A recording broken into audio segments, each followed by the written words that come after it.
Sadducéens, des Zélotes, des Sicaires. Il y avait des dizaines de sectes réformatrices du judaïsme à l'époque, et ils disaient, voilà, il faut aussi du politique, c'est-à-dire, c'est dans l'Empire romain qu'une des sectes juives va réussir en quelque sorte, et à cause d'un livre qu'ils vont retransformer un tout petit peu, un nouveau canon, et alors l'élément de l'espace politique devient extrêmement important.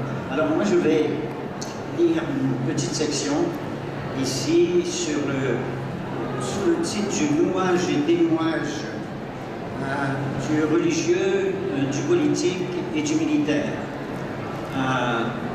Comme anthropologue, c'est les dispositifs archaïques dans l'humain qui m'intéressent particulièrement, et c'est de cela dont je pense être fondateur de quelque chose. Alors, un mot sur les religions qui sont bien au cœur de tout ce qui se passe aujourd'hui.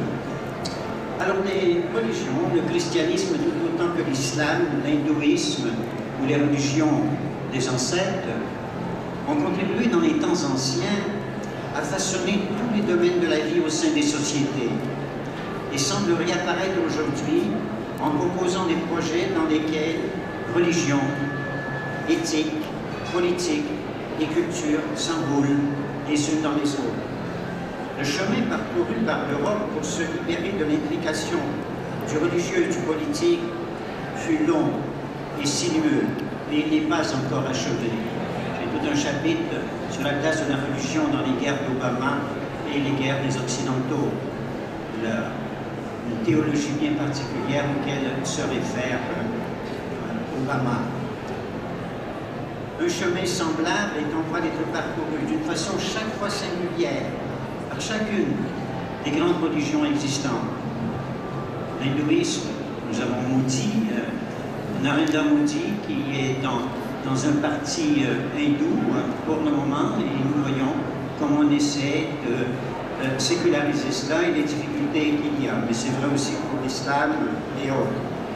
Ce n'est en effet qu'à partir du dedans de l'histoire d'une religion particulière et du contexte social et politique dans lequel elle s'est développée, que la distinction des champs religieux, politiques et militaires peut arriver à se faire. Sous ce rapport, l'islam a mené et mène encore sa propre réflexion théologique, philosophique, politique.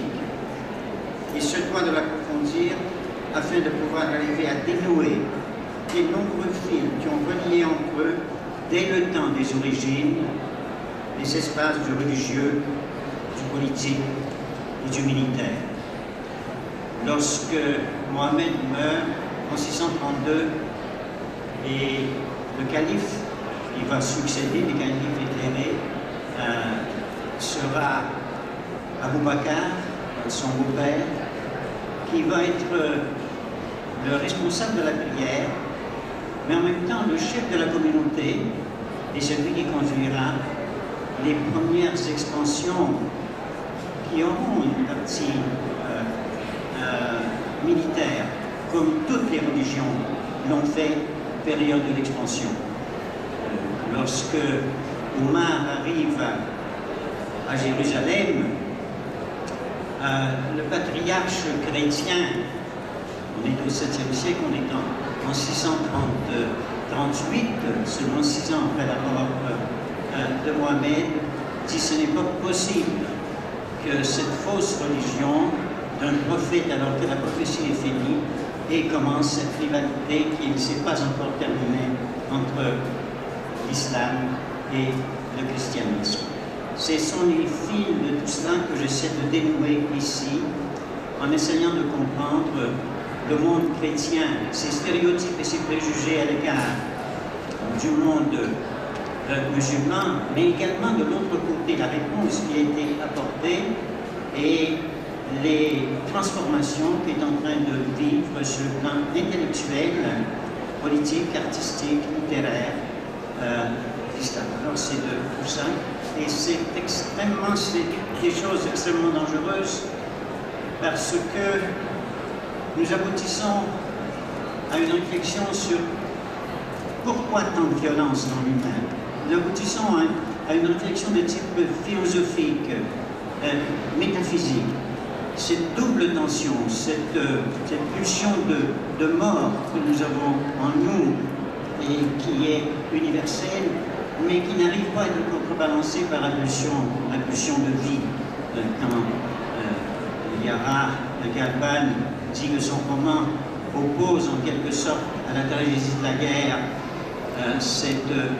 ces fleurs qu'il faut planter, ces chants qu'il faut faire entendre, cette poésie aussi à laquelle il faut s'alimenter, c'est précisément cet autre versant positif qui essaie en quelque sorte d'effacer un tout petit peu toutes les tâches tragiques que nous avons, les zones d'ombre en nous. Alors merci.